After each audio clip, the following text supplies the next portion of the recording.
बहुत पुरानी बात है। एक घना जंगल था जहां बहुत से जानवर रहते थे। उसी जंगल के किनारे एक छोटा सा गांव बसा था।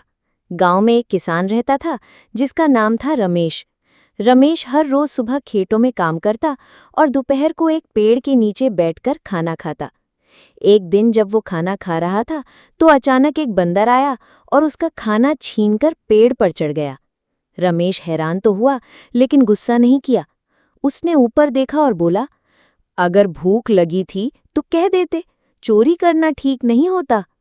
बंदर ने हैरानी से उस इंसान को देखा जैसे पहली बार किसी ने उसे तमीज से बात की हो। अगले दिन रमेश फिर से एक पराठा ज्यादा ले गया। उसने पेड़ के नीचे एक पराठा बांध दिया और खुद खाना शुरू किया। बंदर आया लेकिन इस बार चुरा कर नहीं ले गया। धीरे से आया, पराठा उठाया और रमेश को देखा जैसे शुक्रिया कह रहा हो। थोड़े दिनों में उनकी दोस्ती हो गई। बंदर रोज आता और खेतों में रमेश की मदद करता।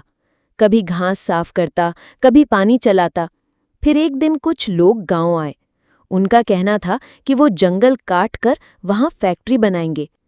रमेश परेशान हो गया। उसने सोचा, जंगल कटा तो बंदर और बाकी जानवरों का क्या होगा? उसने गांव के लोगों को इकट्ठा किया और समझाया कि ये जानवर किस तरह खेतों में मददगार हैं। अगर जंगल काटा गया तो सिर्फ जानवर नहीं, इंसान भी नुकसान में रहेंगे। गांव वालों को बात समझ आ गई। उन्होंने जंगल बचाने का फैसला किया और जानवरों के लिए एक सुरक्षा क्षेत्र यानी प्रोटेक्टेड एरिया बनाया। अब बंदर और रमेश की दोस्ती पूरे गांव में मशहूर थी।